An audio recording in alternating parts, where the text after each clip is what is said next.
That is some intro right there. Oh, that. I wish that never ended. That was so good. I'm ready to run through a fucking brick wall. Let's go. Yeah, let's do this. And there's two of them. Jake sent through two versions. we can alternate. We can mix it up every week.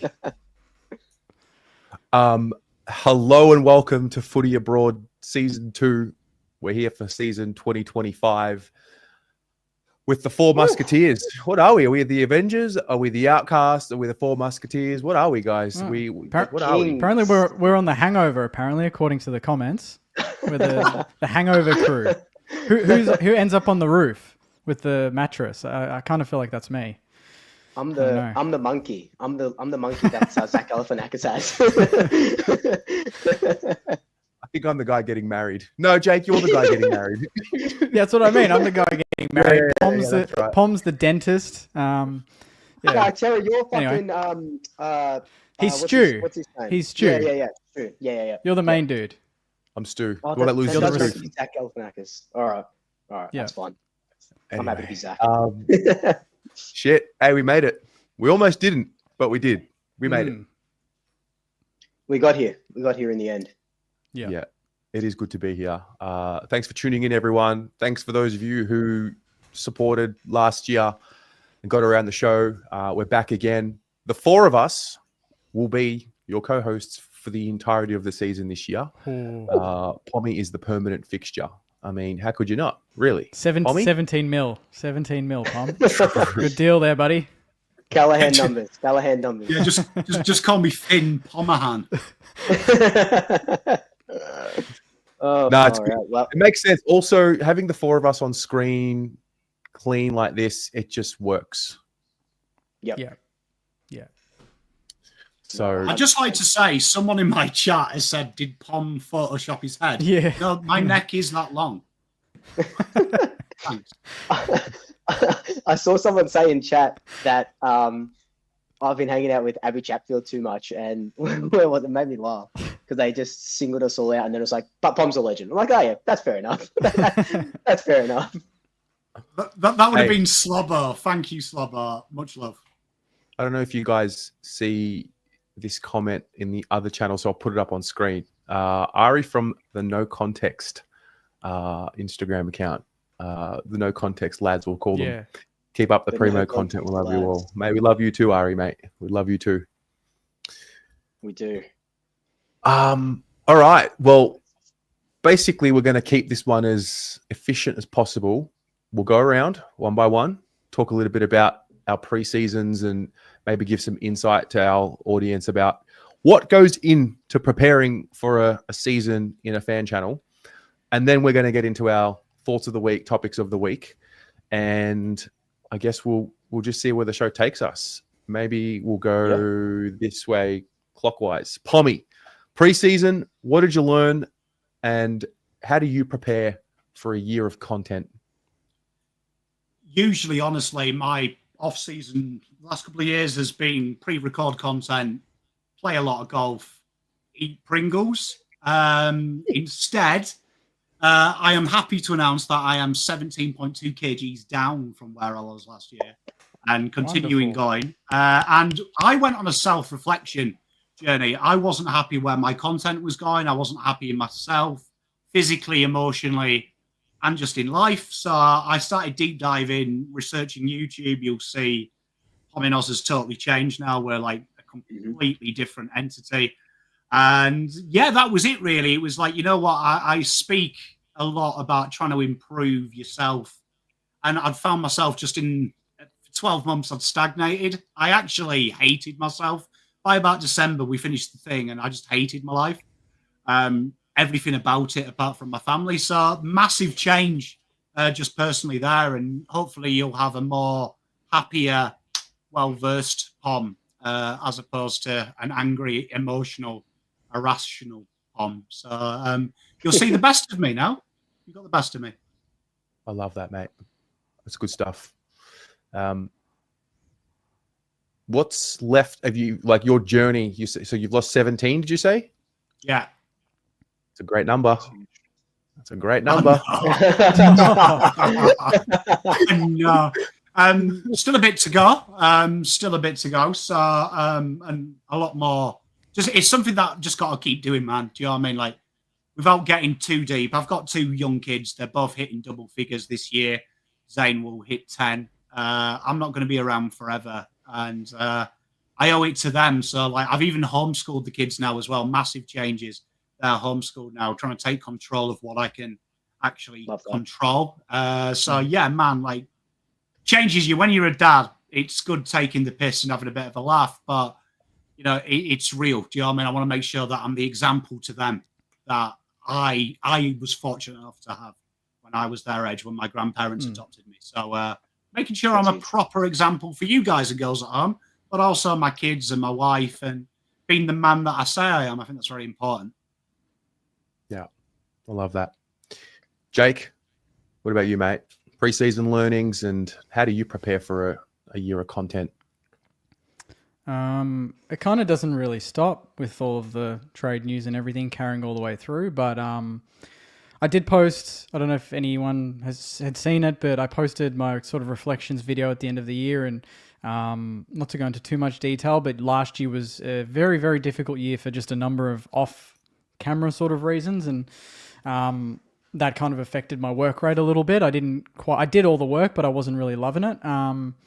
But yeah, you kind of have lunches with different people. Terry, we caught up recently and had a good chat, and there's just a light bulb moment where you start to believe in yourself a little bit more, and you can tell people trust you and value what you're putting out, and especially the people watching at home, which is great. Which last year and maybe years before I wasn't really absorbing, but I'm absorbing that now, and now it's all guns blazing. And this show is all about that, you know. The title, Enter Season 2025 with the fire emoji, it just sets the tone, you know. That's the whole year. The whole year is fire emoji. That's what we're here for. You know, we're here to bring the best content possible together as well as individually. And I firmly believe, you know, we're going to deliver some pretty big things on this show, but obviously with our respective channels as well. And we all support each other, which is, I guess, what I didn't tap into as much was, you know, we all follow different clubs and operate in different ways as different people, but we all, you know, have that sort of end goal in mind, and we share the same passion, and to tap into that together just makes me feel amazing. So yeah, that's exactly the reason why I did this show again this year, was because of that connection and the drive. So absolutely pumped, and you know, no doubt the Saints are gonna not let me down. We'll see. We should take a moment, maybe a screenshot, look at our foreheads, look at how calm we all are, look at how happy and relaxed we all are. It's not going to last. It's not going to last. I'll tell you that much. Yeah. And then we'll take another screenshot, the last show of 2025, and see what the season does to us. That's a really good idea. The first minute of the first show of the year, and then the last minute of the last show. The chaos of the last show. Yeah, you'd age some years in that time, I believe. But yeah. It's been good, Terry, so I'm pumped, mate. I'm very excited to be here. Mate, love that. Luke, big off season, mate. Big changes What's happened. going on? It has been, it's been a huge off season. I guess same sort of, you know, I can see parallels in what Pommy and Jake sort of said. Like these last 7 or 8 months since July, I was really at my lowest ebb, or one of my lowest ebbs in my life. And I needed to make changes because the depression was hitting really, really hard. So, you know, I documented on Swoop on my Instagram a lot, you know, going back to therapy and stuff like that. I've lost 21 kilos. I've got a couple more tattoos. I went to Europe for 6 weeks, and that absolutely changed me. It was nice to, even though I was still like working in Europe and recording videos because it was during trades and stuff like that, it was nice to sort of separate Swoop from Luke, which I just felt like I couldn't do. So, because last year, kind of like what Jake said, I went through, you know, breakup, moving house, moving back in with my parents for 6 months. My whole world got sort of flipped upside down, and I couldn't really differentiate. I still showed up, but I wasn't giving as much as I could. And, you know, quit my job, went to Europe, and now, I don't know if it's the dumbest or the smartest thing I've ever done, but pursuing Swoop full time is what I've been doing these last 3 or 4 months. But I just feel like, 2025 is going to be just absolutely incredible. And, you know, I'm really not relying on the Pies to do to make me feel incredible, because I already feel incredible, and that would just come as a bonus. The universe sort of always provides when you're feeling like this. But I am the fittest, healthiest, happiest I've ever been in my 32 years on this earth. So, and now you can see I'm in a new place now. I'm in Brunswick. I'm a North Sider now. I've got my tea. It's usually a matcha, but it's a tea tonight because I didn't have time to make one.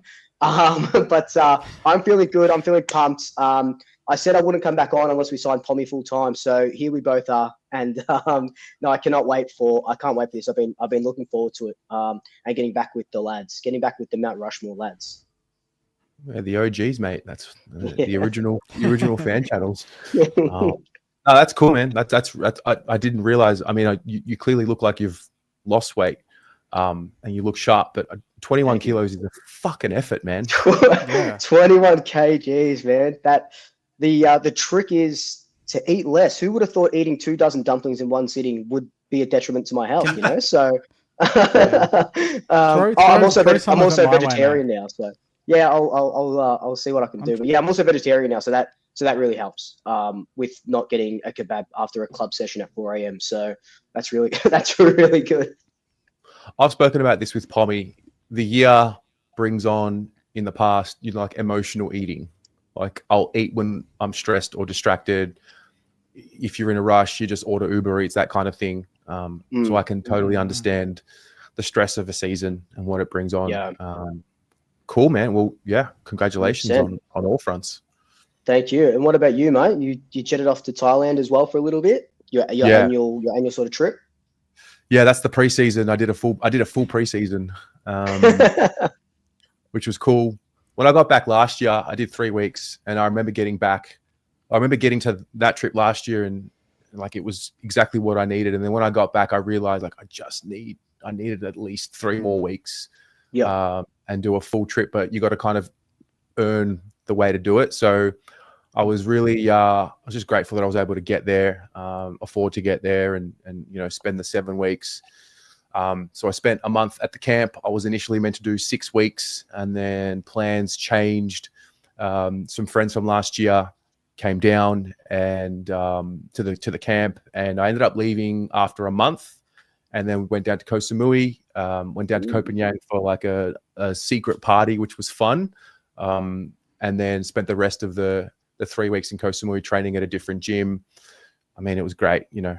Ultimately sharpen up the mind, the body, the soul. Luke, you touched on something there, separating Swoop from Luke. I think it's really important to get out of the bubble, because our identity is this, because we put so much work into our channels, and it's just, there's something about connecting back with who you are and what your values are and those sorts of things when you're in an environment where you can't talk footy because no one knows what footy is. No one cares. Exactly. Yes. Yeah. Yep. No one cares how many subscribers you've got. No one has a pre-existing notion of who you are because they saw a clip on Instagram or YouTube or whatever. So that was refreshing. And I think just tapping into your own power and understanding what your power is and not being afraid of it, that was a big one for me.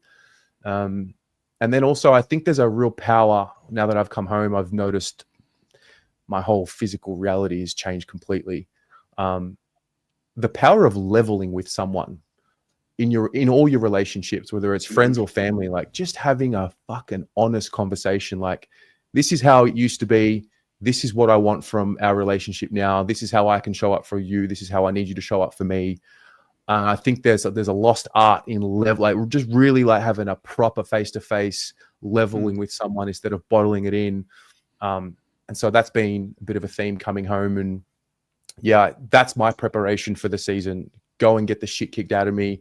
Go and do something where you're starting from the bottom. Like, I'm so bad at Muay Thai, like so bad, not in a self-deprecating way, but just learning from the very beginning. And so when you're sparring with guys that are 6'4" and they're beating the crap out of you, it's magic. So that would be my summary of preseason and learnings. And I love that. And now the big thing is, don't let it just be blowout during the season, fix it in Thailand. Like, let's put things in place, whether it's meditating or like I sauna most days now. So things like that. So yeah.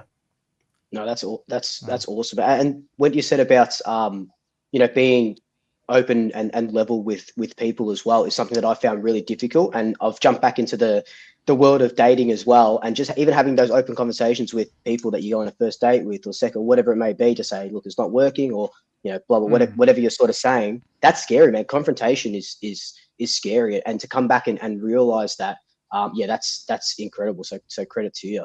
It's been, we've all been on a fucking journey this last 12 months, man. Jesus.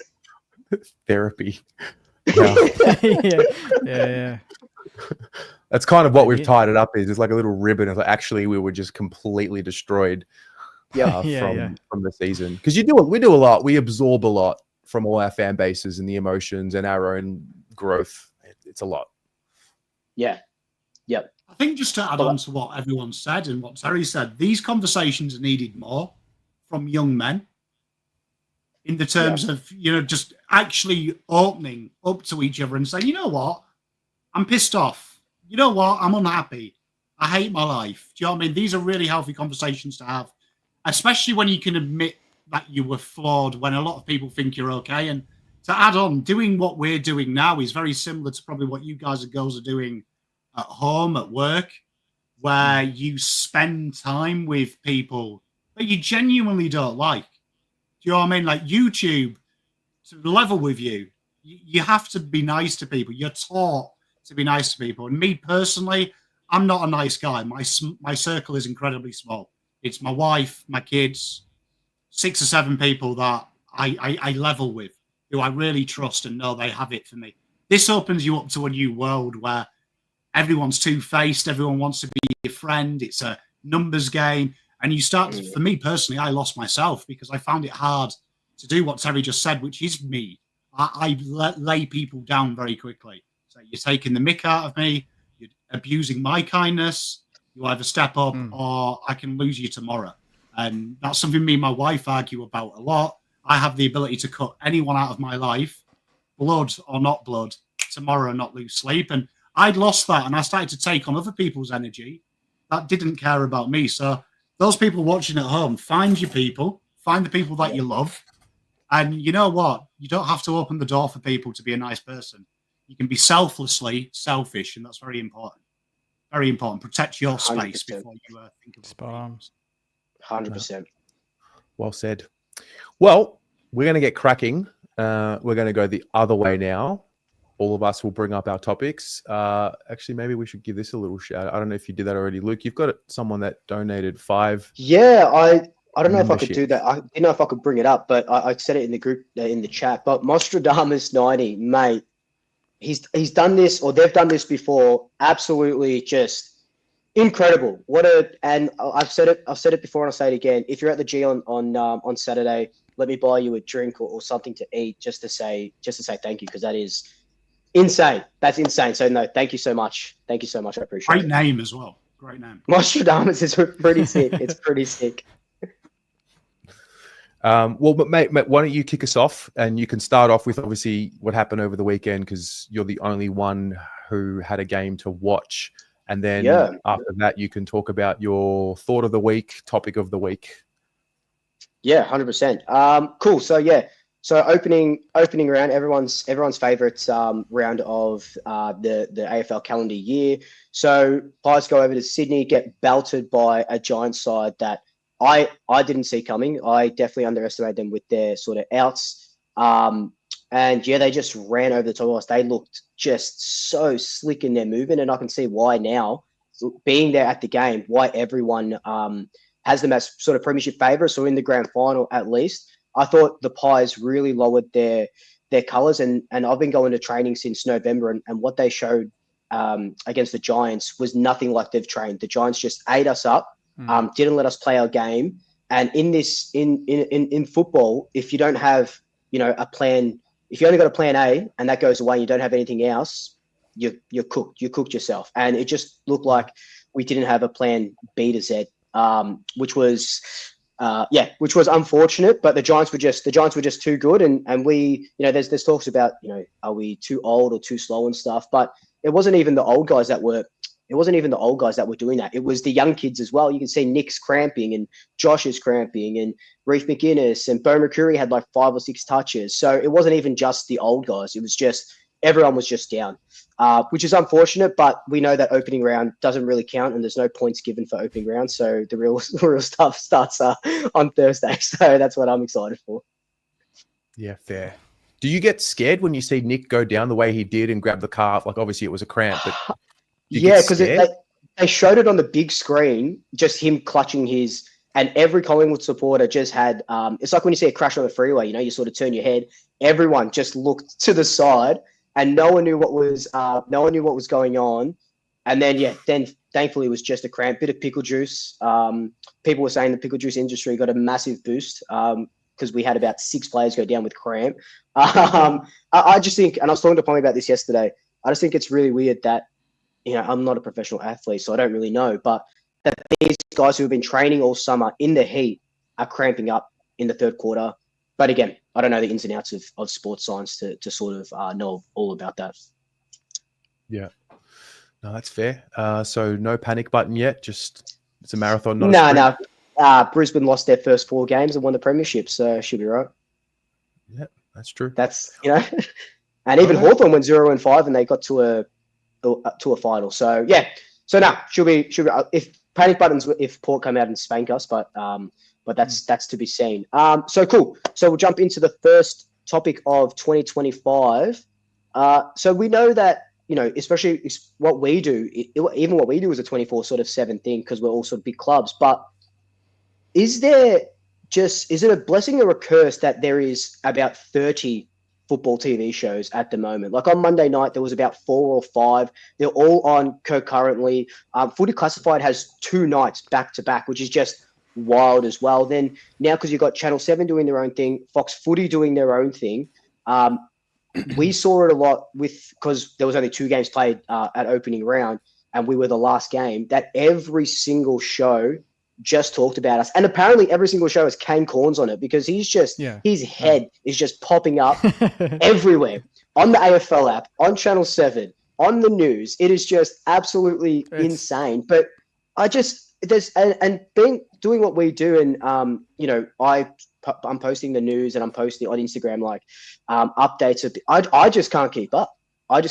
Or most of the stuff that they're talking about is to just have their airtime. Especially someone like Kane Corns. But I don't know if it's a blessing or a curse to have this many TV shows at the same time. I think it's just too much. There's just way too much going on. Did you boys watch the new On the Couch and 360 with the new hosts? Have any of you watched it? Because I watched some clips of the 360 reviews. Yeah, On the Couch, it's Jack Rewalt hosting, I think, isn't it? Yes. He's the new host, and Gary Lyons on 360. Yeah. So it's then you got it's like Gary Lyons gone from On the Couch to 360. It's not even like fresh faces or fresh ideas. It's just pinch someone from another show and plug a gap there. It's not like, okay, if they're new shows with new people and new ideas, it's like fair enough. But if it's just a duplicate show of another 10 shows with people that used to be on another show moved to another studio, it's like, what's the point? Have we seen an AFL media person or ex-player dominate AFL media as much as Kane Corns? Who was the last person to be like... Literally, I put on Channel 7 and they're talking about his top 50 players he's listed. And then I put on my Facebook feed and it's Volcano with AFL.com.au. So they've clearly bought the... Like, did they have to buy the rights to Volcano? Because the Sunday Footy Show had it? Like, it was their idea. Yeah. It was concepted there. Yeah, exactly. So that came with Kane. So has anyone, who was the last person to be this prominent in this space? Eddie Maguire? But Eddie Maguire was just the Thursday Night Footy Show, wasn't it? And then commentary, Triple M, and that was it. But they recycled everything he said. Like, if he that's true as well. Yeah. He's reasonable. I actually just like on every show. His podcast with Jimmy Bartell is actually really good listening. Like, if you haven't listened to it, it reminds me of the Gary Neville podcast a little bit, where it's just after a game, he's just chilling in the stands and he just talks just sense.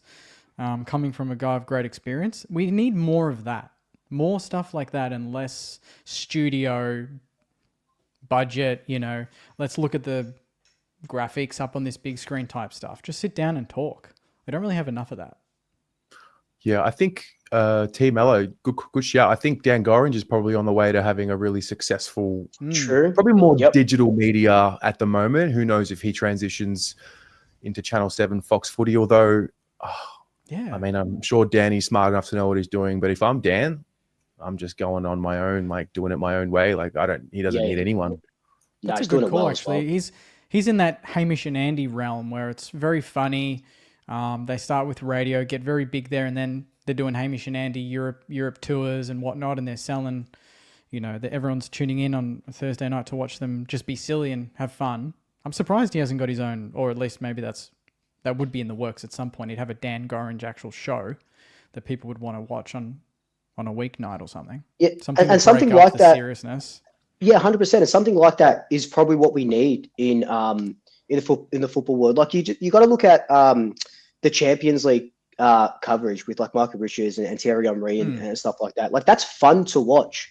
All here, these are just guys and girls in suits, just talking about the same thing on one show, then talking about the same thing on another show.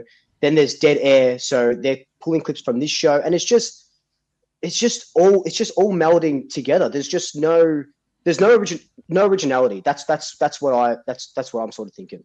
Yeah, we don't have like the front bar there's the front bar which kind of is loose. Yeah. And then what's the one late on Sunday nights on Fox Footy? What's that called?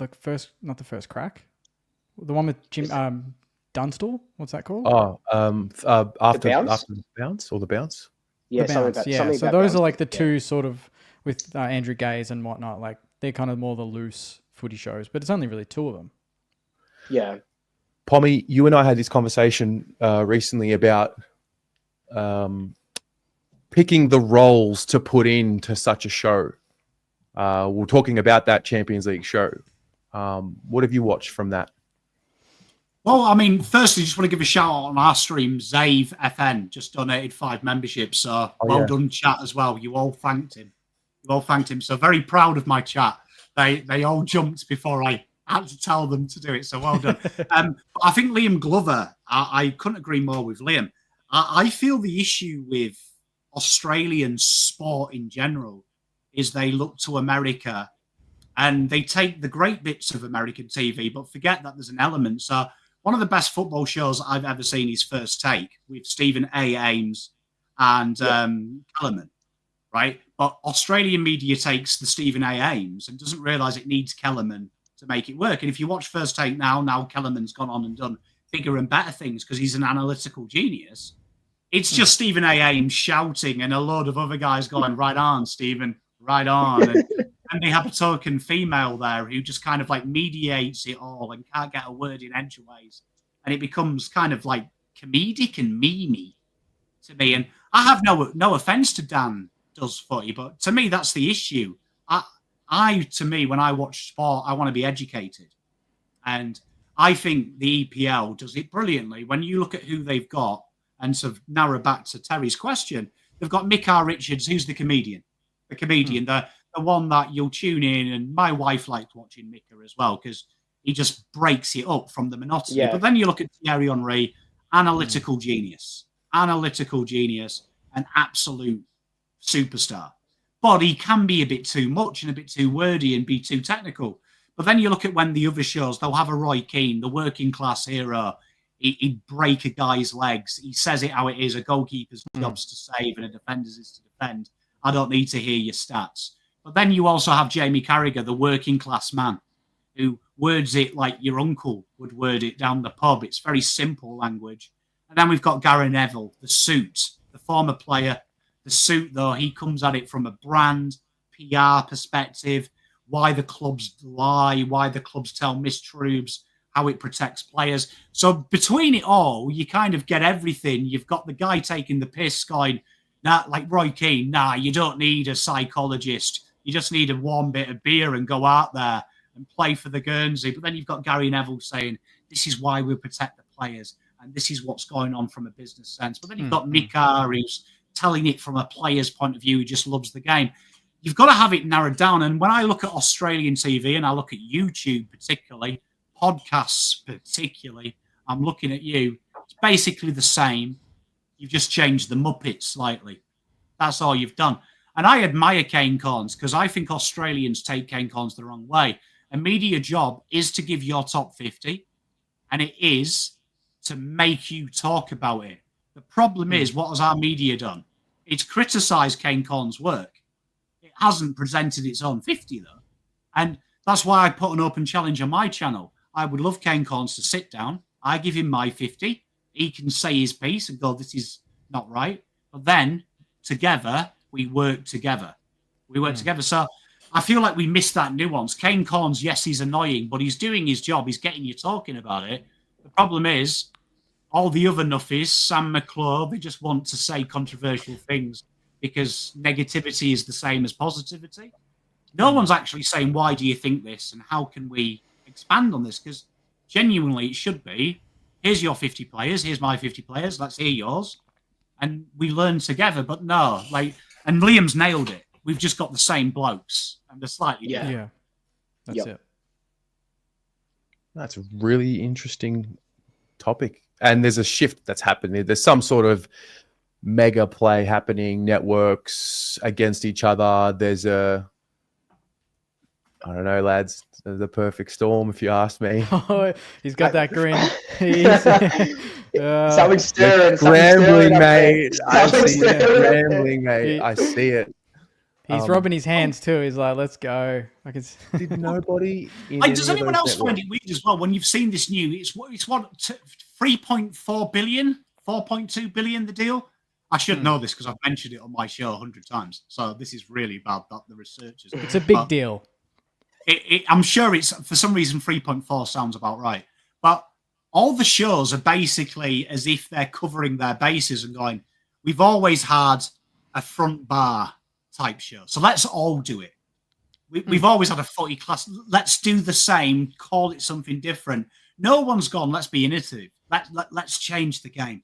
They've always done it this way. Why don't we take a European model and maybe get a few YouTubers in, or maybe get a live audience? Like that's the first stage we had in the UK. They would have different fan bases come in, and the pundits like David King would have to sit there while a Carlton fan goes, "You said Curno's rubbish. You're a disgrace." And he had to sit there and calmly describe why he felt that. And there was a media change around because you found people who said it for clicks were quickly exposed when they were confronted by Liam Glover, by Wayne Clough, by Julia Daff. People actually asking, saying, "Why did you say this? Do you really believe it?" And then you started to see the Fugazi unveil when they were like, but, and they were scared. And that opened the door then for a two-way street of media where it's like they had to explain why they said it. And the real good ones could say, Patrick Cripps isn't the top 5 players in the league because X, Y, Z, A, B, C, D, E, F. You don't have to agree with me, but this is my protocol for this list. And then people started to get an appreciation for the journalists, but also feel like they were heard as well. Simple, like, trust me, if anyone's watching out there, you give me $1 million, I'd change AFL football media on Pommy and Oz on my own. I'll give 3.4 billion. I think I'll give the agenda setters some credit, though. I might be biased, but Nick Rewalt with Kane Cornes, someone there that will actually say, "Nah, that's bullshit." Yeah. He actually called him out. Like, that's the only way these shows work. You can't have this alpha reporter just say, "This is my top 50 and I'm right," and then no one have the guts to say, "No, I think that's bullshit." Whereas Nick Rewalt will do that.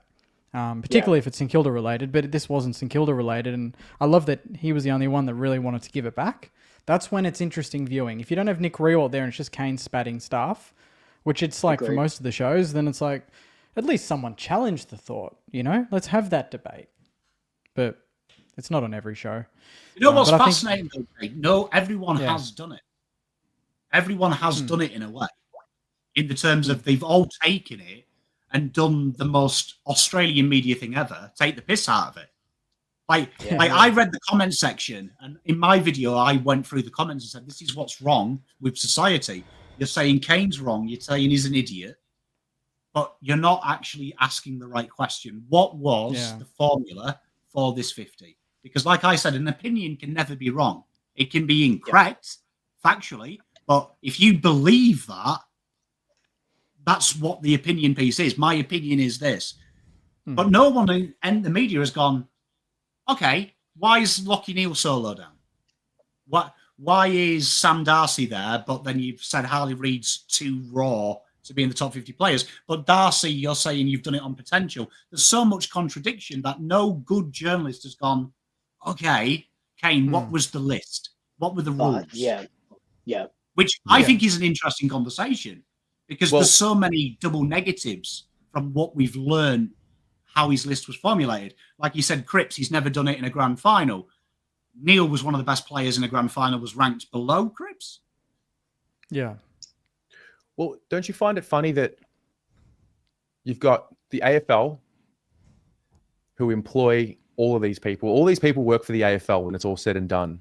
Yeah. They take money from the league to criticize the league. It's all in one big echo chamber of itself. Like, they're all AFL media people. I wouldn't be surprised if a lot of the things you see in newspapers are already cross-referenced with the people that they're going at. Like, I wouldn't be surprised if a Kane Corns article, he's already called the person he's about to go at, or the volcano, or Caro's arrow. I just find it so fascinating that we have people who are employed essentially by the AFL to criticize the AFL. It's a fascinating concept. But now you have this outside external distribution platform, which I guess is us, to have these conversations. That was my next point. Yeah, that's where we come in. That's where we balance things out a little bit, as much as we can. We don't have the budget though. So one quick one, just between the two networks, how did not one of these executives at either of the networks think of the overlap and having an overlap style for one of their shows? Because they're obsessed with America. They're obsessed with the NBA and that format, and they don't look at the EPL. They don't look at anything to do with what the UK are doing. Yeah. The amount of people in the AFL world that I've talked to about what we do, and I always say AFTV is an inspiration, the Red Men are their inspiration, Goldbridge, these people, they're like, who are they? I'm like, you serious? Yeah. Like, how are you in AFL marketing and don't know these people? They are the trendsetters. They are the trendsetters, not us. There's nothing that the AFL media does that is we could deem as trend setting. No, It's rehashing. It's rehashing. That's it. I think Yeeta Skeeter nails it. And coming from the industry of golf, I've seen it firsthand. I've seen golf when I became pro and was coaching in the UK. It had like a 10% junior record. It was quite low, but now it's like at 4%. Like, we're with lawn bowls for junior retention from the age of 11 to secondary school playing it. And it's starting to rise again with the advent of Live Golf, with the advent of the indoor league. But they were very stuck in their traditional ways of, we don't use YouTube, we don't use social media. People still want to read the paper. They still want to listen on the radio. People don't want the red button. They just want to watch us watch one player. They don't want it because it was tradition. I think Yeater's nails it. I think the AFL is stuck. This is what we've always done. Yeah. And why should we change? And you hear it. Tom Elliott is the worst one for this because he praises AFL football like Europe and America are snobs to watch it. The reason that Americans and Europeans don't watch it is that they want to be consumed by the event. They want to learn everything about it. As a football player in the UK, I loved your game because I wanted to learn about it. And then I had a hunger to do my own research. But everyone's too lazy to do that. Like, the average European ain't going to go, all right, let's see if I can find some raw data to understand what the hell this guy's on about. Watch UK TV, though. You watch the overlap once, you understand everything. If you've never watched the game, they are taking you through as if you're 2 years old. Like, but it doesn't offend you because they're not patronizing you. They explain the raw fundamentals of what's going on at all times. And I find it worrying because eventually, when NFL comes, this is what happened to the EPL. They got very worried that the NBA sold out, the NFL sold out. There was such a demand that America London tried to buy the Jacksonville Jaguars because it became huge. That will happen here. NFL will look at this and go, Let's do it. Yeah, just for the sake of being efficient. No, that's okay. Just for the sake of being efficient, let's move along because there's going to be great conversations coming on all topics. That was good. Thanks, Luke. Jake. This is kind of connected to what we just talked about in the sense that I feel like if there was, in a world where every team played this round, I feel like we wouldn't be focused on the media because the media would have that much to talk about, that many highlights, that many players, that many mistakes, clangers, whatever, goals to talk about, that we wouldn't be nitpicking on, all the shows said the same shit. Of course they did because there were 2 bloody games. Can we have all the games? Like, this has to be to me, this has to end this opening round nonsense. Round 1 is round 1. Every team play, get it done. It's worked for 100 years. Why have we just suddenly changed that? I want to know the facts from last year. The fact that they say it's successful, I want to see the numbers. I want to see why was it successful. What is success to them? A couple of 2% sign-ups in those areas, in the northern states, more memberships? I don't know. We don't really know. They can't say it's a success this year, surely, with 2 games and a public holiday yesterday with no football. Matthew Lloyd nailed it against McClure. McClure said it was a success. Lloyd's like, you have a game at the MCG, you're getting 80,000 yesterday. You can still promote other states and not starve other states. We all work together. We are a national competition. It doesn't make any sense. I agree that give them a Thursday, Friday night, Saturday night slot in those areas. I think that's a great way to do it, but also still have the rest of the round running. We're all just sitting here waiting. I found it weird posting a reel last week saying footy's back, and I'm like, actually, we don't play for another 10 days. It just felt weird. Surely we're all not as excited about this week. I don't know. Your team played, Swoop, so it's different for us here to talk about it. But what was your... were you pumped for it? Was it weird that you couldn't compare the Pies' performance to the rest of the comp because it's such a small pool? Yeah, 100%. Look, I was pumped for it, obviously, because it was a Pies game. But when the news came out that they were stopping the 2 Queensland games, and I thought they would just scrap the opening round just entirely, just to make it a little bit more even. Because now we've only got 2 rounds, and now the Essendon Gold Coast game is going to be played pre-finals or something, and the Geelong Brisbane game is going to be played round 3 during the bye. So Gold Coast play this week, and then I think next week they've got a bye anyway because that's just how it's been scheduled, and stuff, or something really random like that. Look, I've said it on my channel as well. Look, I'm a fan of the concept of opening round with the northern states, but I think it needs to be every single team. If they're going to do it, it needs to be 4 games in Queensland, 4 games in Sydney with all of them. Don't call it opening round, call it fucking Northern States round or something like that if you want to promote it in the Northern States. I think I saw Mitch Cleary tweet today that it will be coming back next year because there was the viewing numbers were great, which is obviously because people just want football. Yeah. And there was an uptake in, like you said, membership, but they haven't given us any stats. It could just be a 1.5% rise in the northern states of memberships, and that is technically a rise. But yeah, as a Collingwood fan, watching it, it even got boring.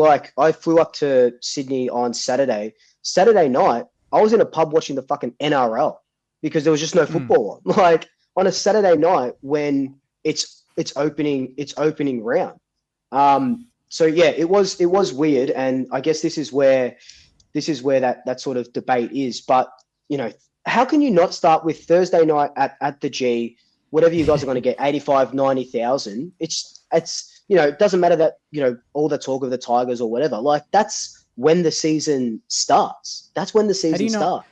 How do you not launch with literally the grand final replay or something? Brisbane, Sydney, yeah. Isn't that like a silver platter? Here you go, 2 interstate clubs. Let's put them on the biggest stage Thursday night. Let's get the job done. It would have been postponed anyway, but not even that. I don't even know when the grand final replay is scheduled for the fixture, but they used to do that. I feel didn't they? When we played the Cats round 1 2010, we played them in the Granny 09. I don't know if that was deliberate, but that got a big crowd and it was an awesome game.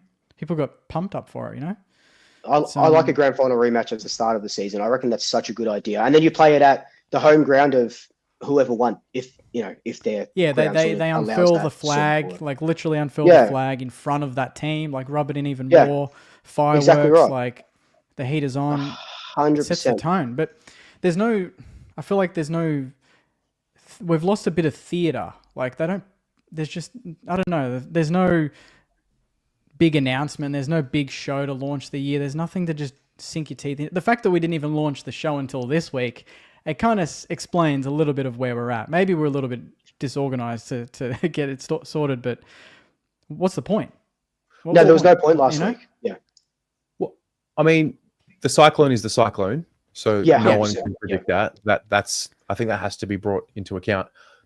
I don't mind opening round. Obviously, it sucks the way it played out this year because there were 2 games, but I don't mind the idea of giving back to the states that don't have the MCG. And, there's always that conversation around the Victorian bias and things like that. I actually love the idea of giving WA 2 games, Queensland, and New South Wales, maybe Northern Territory, Tasmania, whatever, and leave gather around to Adelaide. I don't mind it, but I do agree, just have every team playing. It doesn't matter where. It's more just get every team in. Just play every team. We don't care where it is. We'll fly there. We all will. So just put the games on. For us, we live in Victoria, so naturally we just don't have the same buzz for opening round because the lights in the MCG are not on. It doesn't really feel right, Yeah. So. I mean, if they do a lot of polls anyway, Terry, so it's not just a Melbourne bias. Like Australia-wide, people just don't enjoy it as much. Like it's just they did a poll. It was like 96% didn't want it coming back next year. Like, of course, they're not going to listen to the people that pay the memberships, though. Just let it ride. Just let it ride. But play every game. Get every team in. Can I ask a question? Like, who wanted?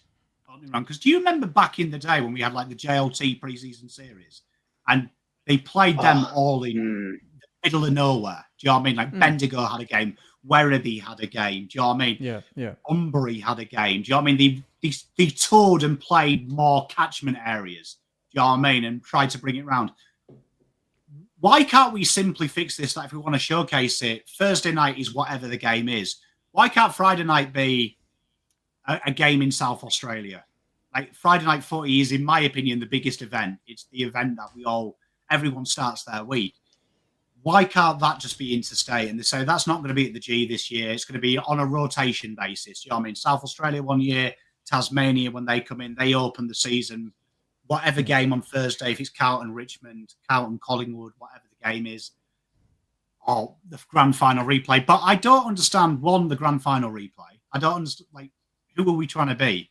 Are we trying to be the British, the English, because they have the Community Shield, which isn't even a real game? Do you know what I mean? No one apart from Arsenal fans counts that as a trophy. Do you know what I mean?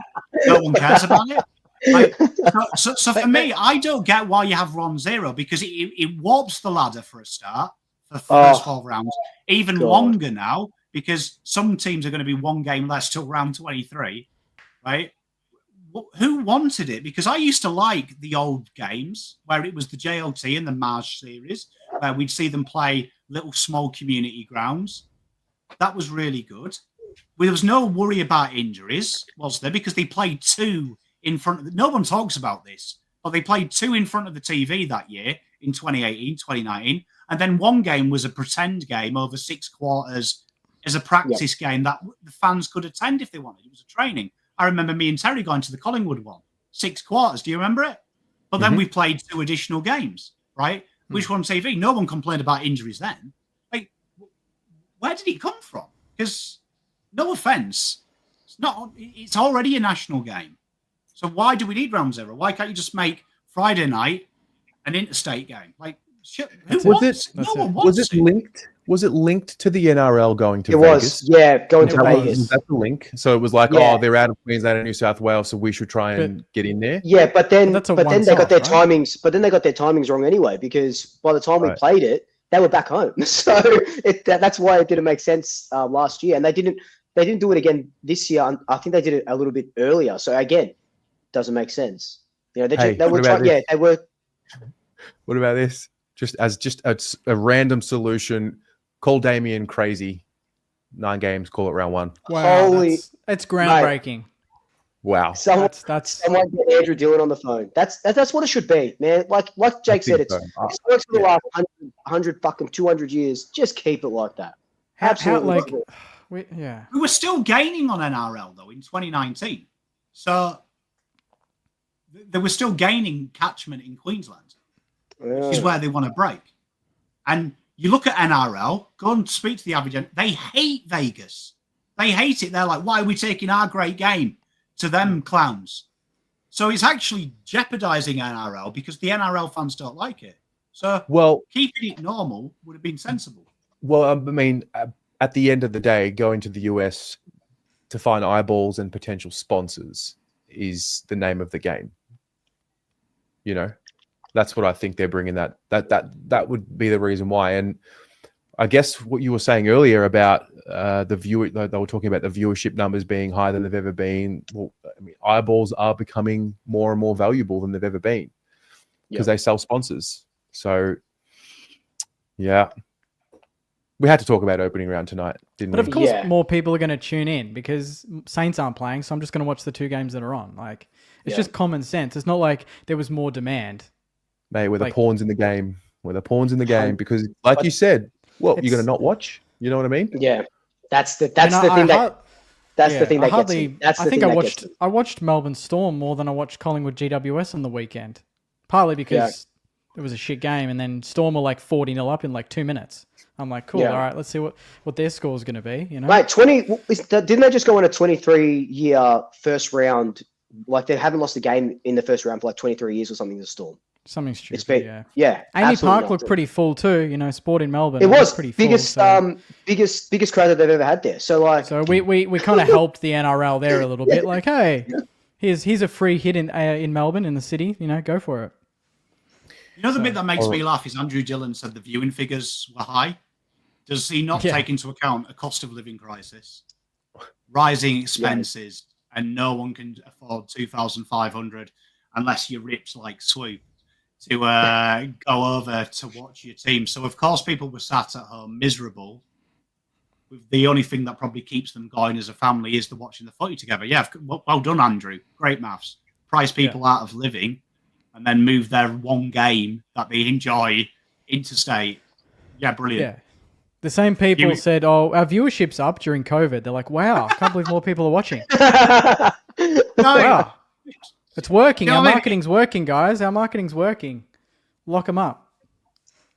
Anyway, I think Let's go on. Let's move to Pommy. Pommy, what have you got on your mind this week? Well, mine was actually. This has been really good, and it hasn't been pre-arranged chat. I promise you. But mine was actually. Who do you think, a twofold question, right?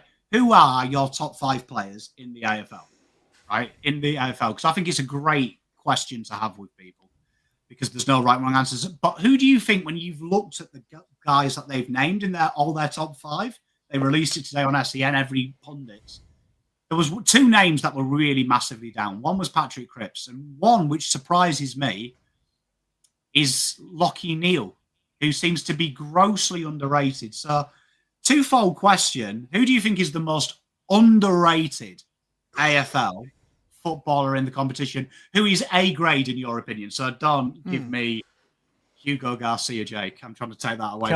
No, I won't give you. I won't give you Kel Wilkie or Ron Marshall.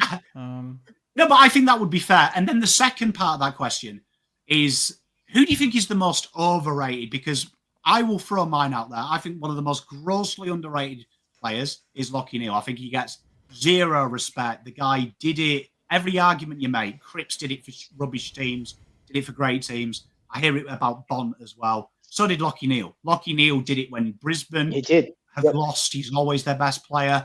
When they win, he is. He did it for Fremantle as well. I think he's a great player. He's done it in grand finals, every argument. And I also think Bontempelli is very overrated, and I feel people have him in their top 3 because it's just become media narrative that Bontempelli is better than Cripps, Bontempelli is better than Dacos, Bontempelli this, Bontempelli that. I think if you actually break it down, I think Bontempelli's in the top 5. I don't think though it's as clear cut as the media make it. He is the best player on the planet. Well, it's not as bad to take as I can't remember who said it, but they said that James Sicily is going to be the greatest utility the AFL's ever seen. Who said that on the weekend? I can't remember, but that's legit. Who was it? No, it wasn't Kane. It was... Here it is. Actually, I know where it's from, but I can't say. I'll get in trouble. Moving on. Underrated. Who's underrated? The fact that you reminded me about Lachie Neale, I think you're right. He is the most underrated superstar because I wasn't thinking of him, and then when you mentioned his name, I thought, yeah, like that's a 2-time Brownlow medalist. Like he's elite. I will 100%. say I asked 2 current players in the AFL, and all of them left Lachie Neale, and I reminded them, and they went, "Oh shit, move him 5th." Oh, it's just a style of play, though. Like I think it's very much a style of play. Like everyone loves the explosive speed of Chad Warner. It just stands out. It grabs your attention. Same with Nick Dacos. Whereas, like you talk about Cripper and Neale, they're the in and under. They're not the sexy on the eye type players. The way they go about it, they're just so bloody consistent. They do it every single week. You don't even have to ask. You know what you're getting. You're getting 30 a tackle and a goal from Cripper, and you're getting 40 from Neale, 39 handballs, 1 brilliant kick, and he sets up the team with 5 score assists. Like it's just they're underrated, but they're under the radar types. It's the AFL gets sucked into. Bond, he's explosive, kicks long goals from 60. That's a highlight reel. How many highlight reel things do you see Neale doing? You don't. Like if you got a whole game and cut down highlights, they'd all be the same. It'd be just beautiful clearance, handball off to McCluggage or something. It wouldn't be, oh my God, that was amazing. But I think that's a testament to how good these players are, is that it looks easy. They make that stuff look easy. And that's almost to their detriment. They make it look so natural and like anyone could do it, but really, you couldn't do that for 5 years straight like they've done. Whereas Warner, and I think that was break the lines and that's it. There's a highlight. I think it was reflected in the Brownlow count last year as well, where the year before when Lachie Neale did win, they were like, oh, he's getting Brownlow votes undeservingly. He didn't have a good game, blah, blah, blah. And then last year, they overcorrected it so much that in games that he was dominating and he was that player that we know he can be, he wasn't getting those votes. So I think that's a good. I think that to me that's a good reflection of just how underrated he even goes, and the Brownlow County. But like he's just Neale is one of those players. But do you think there's been a lot of talk, and I think Caroline Wilson said it as well. That Jeremy Cameron, and on the same sort of vein, can win the Brownlow. It's not going to. Was it win the Brownlow, or was it just top 5? It was something about Jeremy Cameron's been in a lot of people's top 5s as one of the best players in the league. Would you like Pommy? This was your question. Would you concur to that? I think he's up there. I always think it's a bit like when you name the best player in football. It's a forward in soccer. I think it has to be a midfielder in AFL.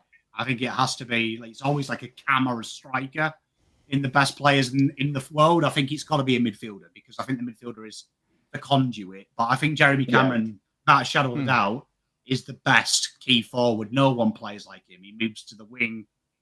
He can go down back. I don't think anyone can hold a torch to his versatility. Yeah. Yeah, he's the ultimate utility. Overrated. I actually think, you know what? I'll ask Luke and Jake this question. The Coleman medal race. Yeah. Okay. Can you name me your top 6 or 7 if you were putting together some sort of a guessing game? Your top 6 or 7 forwards who's going to win the Coleman medal? Who would they be? In no particular order. No particular order. Okay, that's pretty.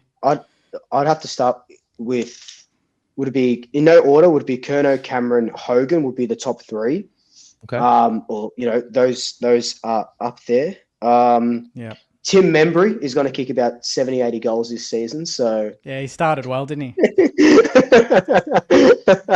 That's when he plays Carlton, mate. It'll be those three up front. But like even like would you? I'd almost put in some sort of like as a top five, like a small forward. Like maybe it is like a Charlie Cameron sort of again that's kicking 60 goals or something insane like that. What probably won't happen. Danaher. They've lost Danaher, so they might rely on him a little bit more. Like when we lost, Rui went down for a little bit. It was very much Stephen Milne, and he kicked like 65, 70 goals in 1 year when Rui played half the year because he was the number one forward. So just depends on where they're at. But I still think Nick Larkey would be close to it. Yeah. Definitely in the top 7, Nick Larkey with North's improvement and better midfield delivery, I think, and the support of Jack Darling. I think that'll help. Fully fit Max King would be nice, but I'd almost say I wouldn't put Max King in there. I don't think I'd put Ben King. Oh, actually. There's someone that's on the tip of my tongue that I'm missing. I would put Mackay and Kerner would be in there. There he is. Hey, Yeah. that was why I asked. That was why I asked. I would. Well, in the 7, if you said top 5, maybe not, but it's 7, I would put him in. He'd probably be 7 or 6 for me. Hogan is number 1 for me. I think when you said like who's the best player in the league, I almost think Jesse Hogan is right up there for me. He's top 3. I think he's that good as a forward. Like, why you've got a Mackay agenda on this one? The reason why I asked is talking about underrated players and narratives and how it can sort of hinder a player. Like Harry had a struggle of a year in 2023. Goal kicking, just couldn't get it right, and it was just terrible. Like he just had a poor year. Rectified it last year. The role that he plays, a little bit more up the ground, lots of contested marks. Kicked, I think it was 49 goals. Missed a few games as well. And I saw a poll post on Instagram about who's going to win the Coleman. It was all of the guys that you mentioned. Waterman was in there. I think it might have been one more in there. And like Harry wasn't in 7. I thought, hang on a minute, this is a Coleman medalist. We now know Charlie Curnow's likely to play in round 2 based on the Carlton injury report. But about a month ago, we didn't know. We thought, okay, well, Charlie could be missing a good chunk of the year, whatever. And I just found Harry Mackay to be a little underrated there. Yeah, that's funny that you should say that. Like when Pom mentioned Lachie Neale, you're like, oh, Lachie Neale. I forgot that Harry Mackay was a Coleman medalist until you just mentioned it. Yeah. So yeah. Curnow and Mackay were the first 2 that came to my head, to be honest. Kind of always package them together, and then who else is there? Who would be the small? What about that guy from that forward from Fremantle? His name eludes me. Tracy. Yeah. He was there. Yeah. He was there? Really? Okay. He was on that list. Yeah. All of these guys were on the list and Harry wasn't. And I just thought that was a bit underrated. I think, I wonder, Curnow was still on that list, right?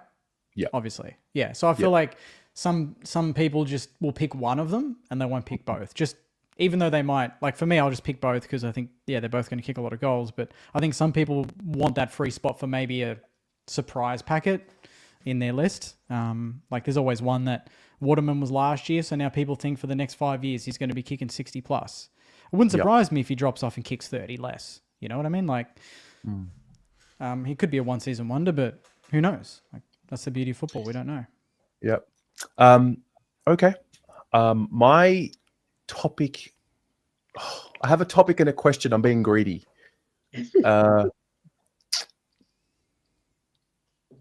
I'll ask the question first, and then we'll go to my topic. The question's a quick one. Nominate a podcast or a creator who you think is on the rise in 2025. And that's not us, obviously. Like we love each other, and like that's a good one. Someone that's like new, not very, on the rise. That you've come across. I'll go on straight up, and they're in the chat. Wooden Spoon Data are doing such incredible fucking work. Like I had a chat with him for a Collingwood listing, and there was so many numbers, so many graphs, so many Excel formulas that it was overwhelming for me. So I could not imagine doing that for 18 teams. And the team are doing just such incredible work. But I do have a second one as well, which is nice to see. Kangas TV, Marnie. Yes, yeah, that was going to be I mine, yeah. love. Oh shit! Sorry, I love Mons. No, it's all right. She's doing so good. Yeah, no, she's just hit the ground running. She's been unbelievable. A lot of good interviews, a lot of good content. I'm trying to think of another one now. Give me a sec. I'll go one See if I because got I've come across these guys before, but I was actually on their podcast yesterday. Dos and Toss podcast. Oh, yeah, yeah. It was like the whole experience, the outreach, sending the agenda, the way they've set it up in their home, how quickly they got the work out with editing done, the reels, the detail, the conversation was just so respectful and mature, a bit of fun. And I looked and I'm like, wow, like it's one of the first times in a long time that I've just been like blown away. These guys are early 20s studying. So in terms of a podcast like Dos and Toss, huge ups, huge ups. I was very, very impressed. And I kind of wanted to, talk about creators and who are, there's a lot that are already known in people's vision. And so I just think they've got all the tools. Yeah. I don't think I've seen them. I follow them. Yeah, they're really highly good. recommend. Highly recommend. Just the way they operate. Just had their page up there. Yep. I'm going to go for just a small Saints channel, to be honest. Alan runs it. I think he does a great job, to be honest. I haven't met the guy, but I think he does a good job. Saints Nation, for all the Saints out there. I think get around all the little channels that are growing and starting their own thing. And he's very analytical, does a lot of good work and goes into a little bit more nerdy detail than maybe I do. I get a bit emotional on the stream, but he kind of gets into the nitty gritty a little bit more like Pom, and I respect that. So get around him. Mm-hmm. Pommy? Give me a plug, Pom. Can I get a plug? No. What? Give me a plug. Come on. I mean, obviously, I can't say the people in my purview, can I? But I can say this industry is incredibly hard, and 90% of people aren't what they seem. But the person that has never made me feel like I'm English or like I'm chasing or like I'm a competition has always treated me as a friend and has always been willing to put his arm around me and prep me up. Daz talks footy without a shadow of a doubt. Grossly underrated. Absolute zero ego in him. He's willing to share information with himself, with you. We'll collab. We'll say that he's not going to. He always gives you permission. If he takes an idea, it's one of the first people to say, look, I've done this video. I watched your video, Pommy. I've rebranded it a bit, but I've given you a plug. And not many people do. In fact, I'll be honest, zero people do that, especially if you're me.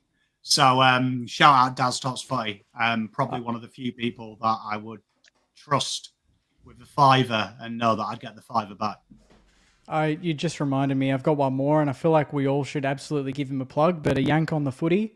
We've all probably spoken to him at once upon a time. Craig, mate, you're amazing. You do some sensational work all the way from the States. He's a mad Cat supporter. Never seen the Cats live, but he's as passionate a football fan as I've ever spoken to, and he runs a very smooth operation. He's just released 18 episodes of every club pretty much going into this season. He puts in a ton of work.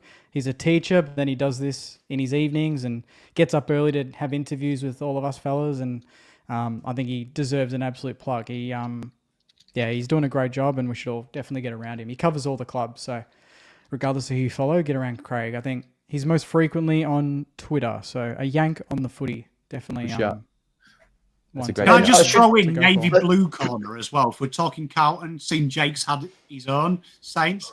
Navy Blue Corner as well. Grossly underrated. Channel. Ian and gang there, genuinely the nicest human beings you'll ever have the pleasure to meet. So 2 underrated from Pom. And Kane Corns as well. I think he's up and coming. He's doing a pretty good job.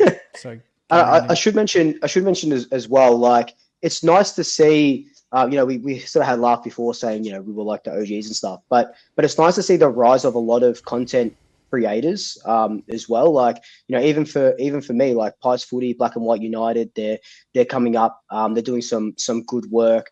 But it's nice to see that there's a lot now. They're starting to be like, with Kangas TV and the Sun stand, they're starting to be a little bit more, because you want every club to have this. You want to be able to talk to someone who supports, who doesn't have one off the top of my head.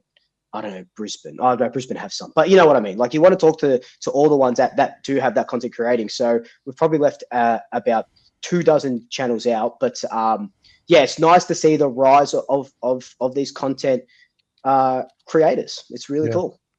Someone said Carlton Besties as well. They're doing, the Besties in general, they're doing really sick stuff. When I go down to training with the boys, I love seeing their little microphone on the boundary talking to them. I'm shy. I'm nervous to go up to the boys on the boundary and talk to them. I just stay away. I just admire from afar. So they're doing such a good job as well. Yeah, they've brought light to a very dark industry. Yeah, that's the truth. So yeah. Now I have a topic, but it's gonna it's a can of worms. So I am mindful of everyone's time. Maybe we can leave it to next week and we just wrap it up. What do we think? Yeah, we can start off with that one. We've got games, we've got our big calls, we've got our tips to kind of go through as well. So. Yeah, there's that too. I am mindful. It is a can of worms. I might leave it for this week and bring it next week and let us breathe on it. Okay. We want to do tips? I mean, what did we do last year? It was like our certainty. Our certainty. Yeah. Okay. Yeah. What we'll do is we'll do our lock of the week. Yeah. Our lock of the week, and then we will call it a night. Let's see. I gotta see what are the games. I mean, there's so many games this week. I'm kind of overwhelmed. Man. There's tough games. games. And you can't pick. There was 2 games this week. Like, yeah, you can't pick the Carlton game. Oh wait, have I done it again? I've done it again, haven't I? Yep. What do you mean? It's got cocky. It's mate. You haven't even played yet. Take it easy. Can we make it sexy as well? Yeah. It's got to be your lock of the week, and then your player lock of the week, like a player performance, like either disposals, goals, something bold for people to keep an eye out player wise as well. Oh, okay. I'm gonna go my lock of the week, and I think I might have done it in my tips anyway the other day, but I just have a weird feeling about this. Sunday, last game, I think the West Coast Eagles will beat the Gold Coast Suns in Perth. I just think it'll be a full house at Optus. I don't think we would all be surprised if West Coast just started the year with a bang and in front of their home crowd. I think they had their home form was pretty decent last year. Harley Reid, I feel like this is a winnable game for them. Gold Coast away, at home. We wouldn't be surprised, would we, guys? Like, if West Coast just got the job done by 5 goals.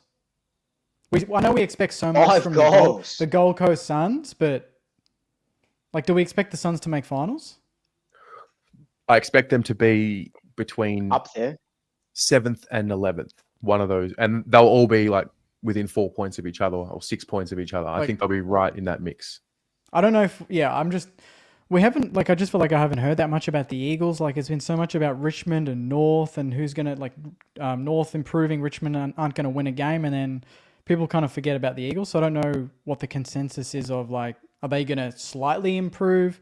They belted a few teams at Optus last year, just randomly, They beat Melbourne there, I'm pretty sure, pretty comfortably when Harley Reid fended Petrarca. I'm like, surely round 1, you can look at the Suns and go, we could win this. Yeah, new coach. I don't know. It just wouldn't surprise me. So they're going to be my lock. Okay. Love that. Plummy, we got a lock of the week? Lock of the week is Sydney beat Lions. Ooh. Oh. Ooh. Damn. Interesting. That's massive. Back, baby. Cox Bowl. Okay. Anyone going to go North over the Dogs? North Luke? over the Dogs. My lock of the week, I can't remember if I said this on my tipping, but I am I reckon Fremantle over the Cats at GMHBA. That's a good one. I think Fremantle, if they want to show the footy world that they're ready. And, our players we got one of the best midfielders. And if Justin Longmuir wants his contract fucking extended or whatever he's got now, they need to start off the year really strong. And yeah, the fucking Cats, like, I just need to see them lose, Yeah, Freo have won the last 2 at the Cattery. There you go. 4 of the last 7. Well, I didn't even know that. There you go. They've got they've got just a ridiculous record down there. Yep. Oh no. He's got that look on his. He's got to say. I'm gonna leave. I know what he's doing. I'm gonna leave the Saints game alone just because. Out of respect, he wanted to go Adelaide so bad. I did. I'll leave that one for now because I think the D's will beat the Giants at the MCG. Wow. That's a good one. Yeah, I do. I think it'll happen. I think they've beaten them twice the last 2 times, right? Or the Giants have beaten them twice. No, I think the Giants have beaten the D's twice at the MCG the last 2 times. Yeah. That'll be huge for Melbourne if they can fucking knock off the Giants. It's the one and only chance I'm giving the D's to get my love. I mean, it is Gordon versus Lachlan Keefe, isn't it? Yeah. Which is like me versus my youngest kid. Yeah. Yeah. I'll go a little bit wild. Yeah, but The they've got D's Finn beat the Giants. Callahan. They got Finn, mate. Oh, yeah, he had a great game against no one who tackled him. Yeah, fucking tell me about it. Eyes were borderline a disgrace. Not borderline. They were. Yeah, they absolutely were. They were poor, but that's okay. All right. That's that. Big one. That's us. And now guys. player lock. Oh, player lock. Well, like best on ground type performance, or like just anything, just a player call. Like a player could Just kick a 4 stat? goals, a player could go 200 on Supercoach. Like just I something. think, player specific. Player specific. I think Jai Simpkin is going to towel up the doggies. I think he's in for a big year. After seeing the Indigenous All Stars game, I don't really watch that many other football games. So after seeing him dominate in that game, now he's sole captain of the club. He's got to pull that team by the scruff of their neck. I don't know, 28-1. It would be my guess for him.